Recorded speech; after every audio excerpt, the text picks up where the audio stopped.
साथ अपनी ये चाय भी ले जाओ, क्योंकि अजय अब चाय नहीं पीता। हाँ माँ, जब से मैं यूएस से गया हूँ तब से मैंने चाय पीनी छोड़ दी है।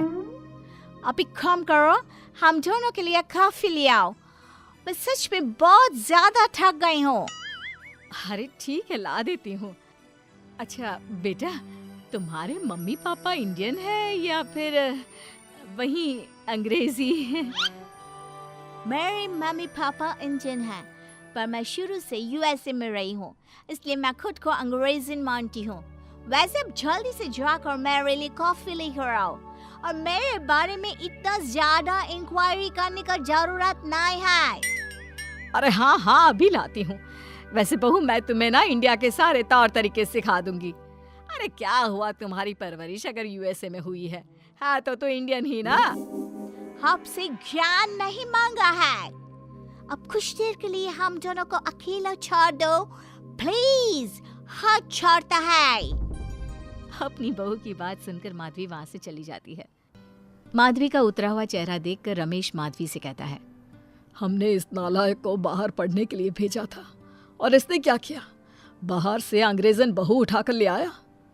माधवी, तुम बहुत भोली हो, पर मैं नहीं। ये लड़की हमारा घर तोड़ देगी, हमसे हमारे अजय को दूर कर देगी। देखा, आते ही कैसे रोब झाड़ रही है, जैसे तुम इस घर की नौकरानी हो। तुम उसको बोलो कि तुम इस घर की मालकिन हो और उसकी सास हो, वो वही करे जो तुम कहोगी। अरे आप बेकार में ही गुस्सा हो रहे हैं। बहू यूएसए की है, यहाँ नई नई आई है, उसको यहाँ के तौर तरीके नहीं पता, और वो मुझे अपनी माँ मानती है, तभी तो अपने नखरे दिखा रही है। वैसे भी ना बहू बेटी दोनों बराबरी होती है। माधवी, कौन सी बेटी अपनी माँ से ऐसे बात करती है जैसे तुम्हारी बहू कर रही है? मैं बस तुम्हारे कहने पर चुप हूँ, वरना मैं अपने बहू बेटों को आज ही घर से निकाल देता। ये कहकर रमेश वहां से चला जाता है।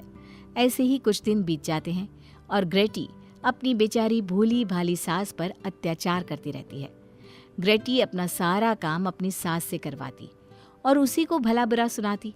ऐसे ही एक दिन माधवी कपड़े धो रही होती है और ग्रेटी माधवी को सताने के लिए अपने सारे कपड़े लाकर उसे देती है और कहती है, मॉम्स, ये मेरे कुछ कपड़े हैं, जरा इन्हें भी धो दो। इतना बोलकर ग्रेटी तैयार होकर घर से जाने लगती है। तभी माधवी उससे कहती है, बहू, आज तुम्हारे ससुर के दोस्त के घर में एक छोटी सी पार्टी है, उन्होंने सह परिवार बुलाया है। मैं चाहती हूँ कि तुम और अजय भी आज हमारे साथ वहाँ चलो, और आज ना साड़ी पहनना। मॉम, अभी मैं क्लब जा रही हूँ, रात को मुझे टाइम मिलेगा तो आपके साथ चली जाऊंगी, पर साड़ी बारी नहीं पहनूंगी। ये कहकर ग्रेटी वहां से चली जाती है। शाम हो जाती है, सब ग्रेटी के घर आने का इंतजार करते हैं और इस वजह से कोई भी पार्टी में नहीं जा पाता। इंतजार करते करते रात के 12 बज जाते हैं। 12 बजे रात को ग्रेटी नशे की हालत में जख्मी घर आती है। अपनी बहू के सर और हाथ पर लगी चोट देखकर माधवी परेशान हो जाती है और जल्दी से फर्स्ट एड का बॉक्स लाकर अपनी बहू के सर पर पट्टी करती है। एक माँ की तरह प्यार करते हुए वो अपनी बहू से कहती है, बहू, तुझे चोट कैसे लग गई बेटा? मैं घर आ रही थी, एक बाइक वाले से मेरी टक्कर हो गई। कोई बात नहीं बेटा, कल सुबह होते ही तुझे अपने फैमिली डॉक्टर के पास ले जाऊंगी। अच्छा, अब तू ना आराम कर, मैं तेरे लिए अभी हल्दी वाला दूध लेकर आती हूँ। माधवी, मैंने तुम्हें पहले ही समझाया था, ये अंग्रेजन हमारे घर के लिए ठीक नहीं है, पर तुमने मेरी एक नहीं मानी। अब देख लो, आज इस अंग्रेजन बहू की वजह से सारे मोहल्ले में हमारी नाक कट गई है। आज सब हम पर हंसते हैं, और ये सब कुछ तुम्हारी वजह से हुआ है, तुम्हारी छूट की वजह से हुआ है। ये कहकर रमेश अपने रूम में चला जाता है, पर माधवी अपनी बहू की पट्टी करके उसे उसके कमरे में जाकर सुला देती है।